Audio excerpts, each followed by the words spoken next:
Hello guys, welcome to my channel point of classes. जैसे कि आप सभी को पता है कि हम आपके लिए कुछ ना कुछ मैटर प्रोवाइड कराते रहते हैं।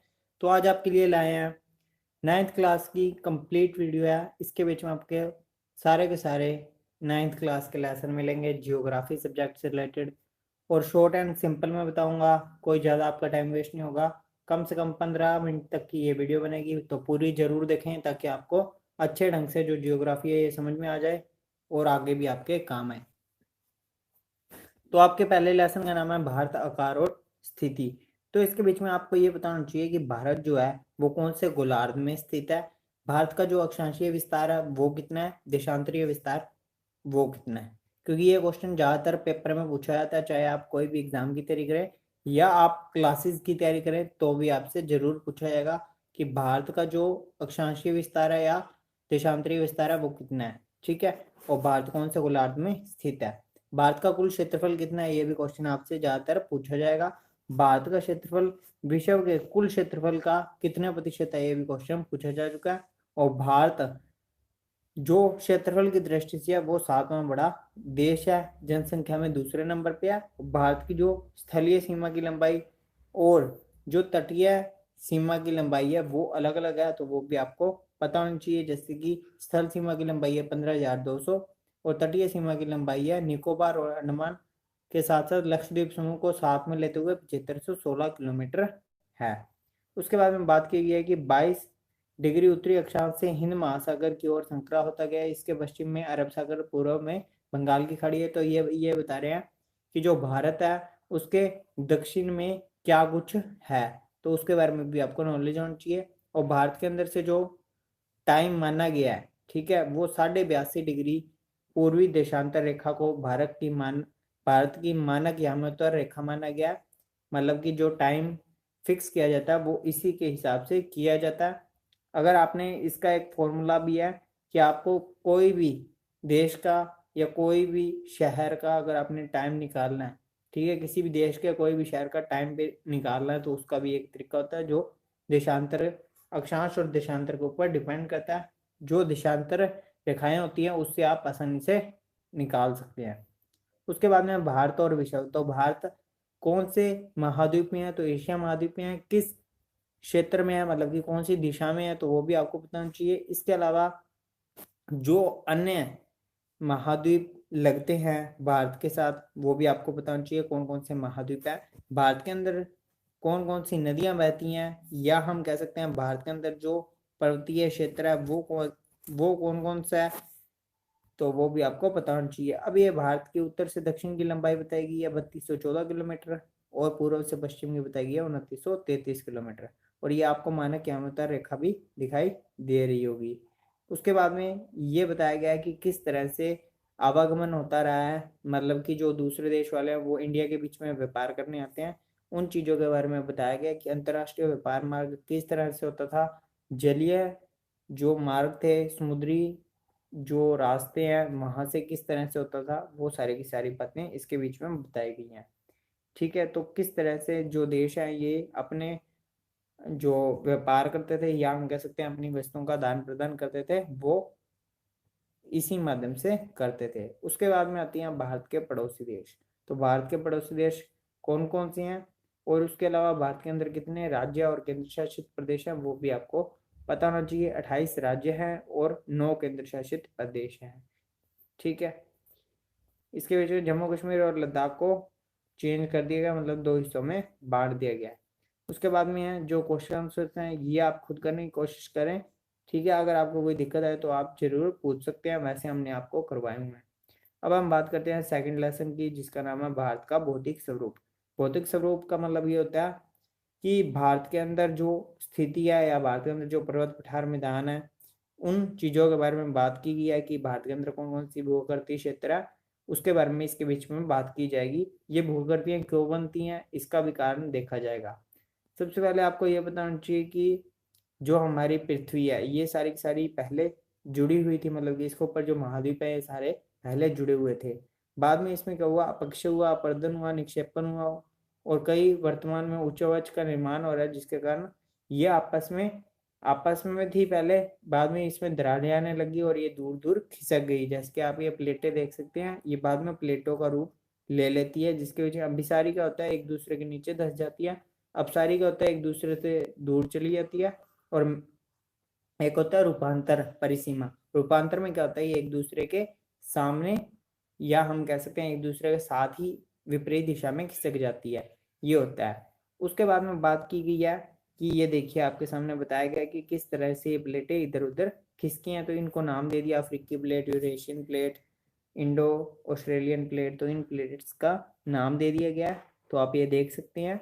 इसके बीच में जो क्वेश्चन बनने के चांसेस रहेंगे वो ये रहेंगे कि कौन सा भाग गोंडवाना लैंड का है, तो और कौन सा भाग टेथिस सागर का है, या हम कह सकते हैं अंगारा लैंड का है। ठीक है, तीन चीजें इसके बीच में, गोंडवाना और अंगारा लैंड दो भूभाग थे, और जो टेथिस सागर है ये उनके बीच में एक सागर बन गया था, उसके बारे में भी बात की गई है। ठीक है, तो ये आप लेसन अगर पूरे ढंग से पढ़ना चाहते हैं तो वो आपको हमारे चैनल से मिल जाएगा, आप वहां से जाके देख सकते हैं। अब इन्होंने भारत के भौतिक प्रदेशों को 6 भागों में डिवाइड कर दिया है। सबसे पहला है हिमालय पर्वत। तो हिमालय पर्वत को भी इन्होंने आगे 3 भागों में बांट दिया है, मध्य शिवालिक और मध्य हिमालय, शिवालिक और एक और है, वो अभी देखते हैं। ये देखिए, जैसे कि आपके सामने हिमालय बांटा हुआ है, सबसे पहले ऊपरी हिमालय, फिर मध्य हिमालय और फिर नीचे वाला हिमालय। इसको अलग अलग नाम दिए गए हैं, वो भी आपको बता देते हैं। और कौन कौन सी नदियां हिमालय से गिरती हैं वो आप ये डायग्राम के अंदर देख सकते हैं। ठीक है, उसके आगे क्या लिखा हुआ है, इसके अंदर कई श्रेणियां हैं, जैसे कारकोरम होगी, लद्दाख होगी, जास्कर होगी। तो ये श्रेणियों का बहुत ही बड़ा महत्व रहता है। उसके बाद में देखते हैं आगे, जैसे कि ये भारत के अंदर अब देखिए, माउंट एवरेस्ट नेपाल में सबसे ऊंची है, उसका में कंचनजंगा है, फिर मकालू, धौलगिरी। तो ये भी पेपर के अंदर पूछा जा चुका है कि भारत में सबसे बड़ी जो पर्वत चोटी है, या हम कह सकते हैं शिखर है, वो कौन सा है। तो आपका आंसर होगा कंचनजंगा। अगर कहा जाए कि भारत की सबसे ऊंची चोटी, तो आप कहेंगे माउंट एवरेस्ट। तो इस क्वेश्चन को जरूर याद रखें, कई बार ये क्वेश्चन आपको कंफ्यूज करेगा।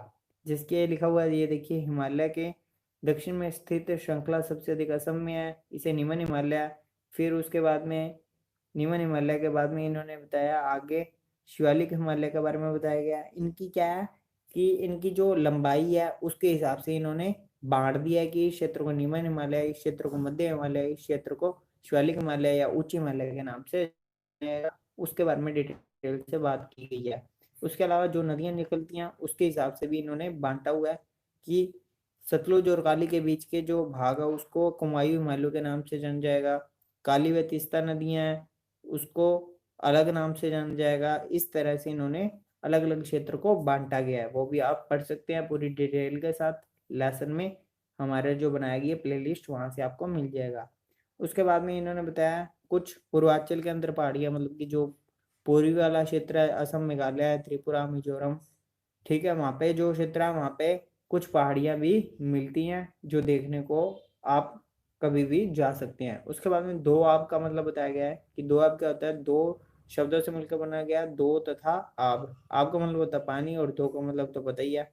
इसी प्रकार पंजाबी दो शब्दों से मिलकर बना है, पंच प्लस आब, मतलब कि वहाँ पे 5 नदियों का संगम होता है, और दो आब का मतलब हो गया 2 नदियों का संगम होने वाला। उसके बाद में अगला बांटा गया उत्तरी मैदान। तो उत्तरी मैदान के अंदर जो नदियों वाला क्षेत्र रहता है वो सारा उत्तरी मैदान के अंदर रहता है। तो इसके बीच में सारी नदियों की बात की गई है कि कौन सी नदी किसकी सहायक नदी है। ठीक है, तो उससे रिलेटेड भी आप थोड़ा बहुत मैटर पढ़ के जाएं। उसके बाद में खादर और बांगर है। खादर क्या होता है, जो नए युवा निक्षेप होते हैं उसको खादर कहते हैं, और जो पुराने निक्षेप होते हैं उसको हम क्या कहते हैं, भांगर कहते हैं। ठीक है, तो ये भी आपको पता होना चाहिए। प्रायद्वीप पठार जो निचला इलाका है, दक्षिणी जो इलाका है, हम कह सकते हैं दक्षिणी भारत है, उसको प्रायद्वीप पठार के नाम से जाना जाता है। ठीक है, वहाँ पे जो जो आपको चोटियां मिलेंगी, पूर्वी घाट और पश्चिमी घाट है, वहाँ पे भी अलग अलग आपको चोटियां देखने को मिलेंगी। उनकी ऊंचाइयों के बारे में बात की गई है, कौन सी सबसे ऊंची चोटी है, कौन सी सबसे छोटी चोटी है। तो उन सभी चीजों के बारे में इसके प्रायद्वीप पठार के अंदर बात की गई है। तटीय मैदान क्या होता है, जो तटीय क्षेत्र है, जैसे गोवा वाला, ठीक है, मुंबई वाला क्षेत्र हुआ, तमिलनाडु का हुआ, केरल का हुआ, ये सारा क्षेत्र आता है तटीय मैदान में। तो इन्होंने क्या किया, तटीय जो क्षेत्र है, पश्चिमी तट और पूर्वी तट, इनको अलग अलग नामों से जाना जाता है, वो भी आप देख सकते हैं। क्योंकि यही क्वेश्चन बनते हैं जो कि ज्यादातर पेपर के अंदर पूछे जाते हैं, बाकी कोई क्वेश्चन बनते नहीं है। द्वीप समूह के अंदर क्या है, अंदर अंडमान निकोबार द्वीप समूह, लक्षद्वीप, ये क्वेश्चन यहाँ से पूछे जाते हैं। उसके बाद में आगे क्वेश्चन आते हैं, आपके क्वेश्चन आ गए हैं चैप्टर के, अगर आपको कोई दिक्कत आए तो आप जरूर पूछ सकते हैं। उसके बाद में आगे देखते हैं आगे क्या है। आगे का जो तो हमारा तीसरा लेसन है वो है अपवाह। अपवाह के अंदर क्या है, आपको नदियां बतानी चाहिए, हिमालय की नदियां और प्रायद्वीपीय नदियां। हिमालय की नदियां वो जो हिमालय से निकलती है, और प्रायद्वीपीय नदियां वो जो दक्षिण भारत के अंदर बहती हैं और दक्षिण भारत वाली साइड से ही निकलती हैं और बाद में अरब सागर या बंगाल की खाड़ी के अंदर गिर जाती हैं। उसके बारे में बात की है, सबसे ज्यादा लंबी नदियां कौन सी है और कौन सी सबसे छोटी नदी है। तो हिमालय की नदी के अंदर सिंधु नदी और गंगा और ब्रह्मपुत्र ही आपको 3 नदियां पढ़नी है, और इसकी जो सहायक नदियां हैं ये बहुत ज्यादा इंपॉर्टेंट है। तो पूरा लेसन आप वहाँ पे जाके जरूर देखें हमारी प्लेलिस्ट के अंदर। ठीक है, बाकी मैंने आपको शॉर्टकट में बता दिया क्या आपने पढ़ना है। ठीक है, तो इसके बीच में सिंधु गंगा और ब्रह्मपुत्र देखनी है। गंगा का उद्गम जो होता है वो 2 धाराओं के रूप में होता है, और ब्रह्मपुत्र मानसरोवर झील से तिब्बत के अंदर से सिंधु और ब्रह्मपुत्र तिब्बत के अंदर से निकलती है, और जो गंगा नदी है वो उत्तराखंड वाली साइड से निकलती है। उसके बाद में प्रायद्वीपीय नदियों में अपने नर्मदा और तापी को पढ़ना है, क्योंकि यही 2 मेन है, और इसके साथ साथ गोदावरी भी इसकी सहायक नदी हम कह सकते हैं। गोदावरी कृष्णा महानदी और इसके बीच में नर्मदा और तापी बताई गई हैं। आप ज्यादातर फोकस करें नर्मदा, तापी और गोदावरी पे, ठीक है, क्योंकि यही क्वेश्चन बनने के चांसेस रहते हैं। उसके बाद में आती हैं झीलें। तो झीलें 2 तरह की होती हैं, एक होती है खारे पानी की झील, एक होती है मीठे पानी की झीलें। तो ये आप जरूर देखें कि जो खारे पानी की झीलें होती है वो ज्यादातर किन इलाकों में होती है, जहाँ पे नमक ज्यादा मिलने के चांसेस रहते हैं, या हम कह सकते हैं जहाँ पे गर्मी ज्यादा होती है। ठीक है, जहाँ पे गर्मी ज्यादा होती है वहाँ पे खारे पानी की झीलें मिलती है, और जहाँ पे मीठे पानी की झीलें मिलेंगी वो ज्यादातर इलाका क्या होगा, पर्वतीय इलाका होगा, वहाँ पे ज्यादा आपको मीठे पानी की झीलें मिलेगी। ठीक है, तो उसके बाद में आगे देखते हैं नदियों का क्या महत्व है।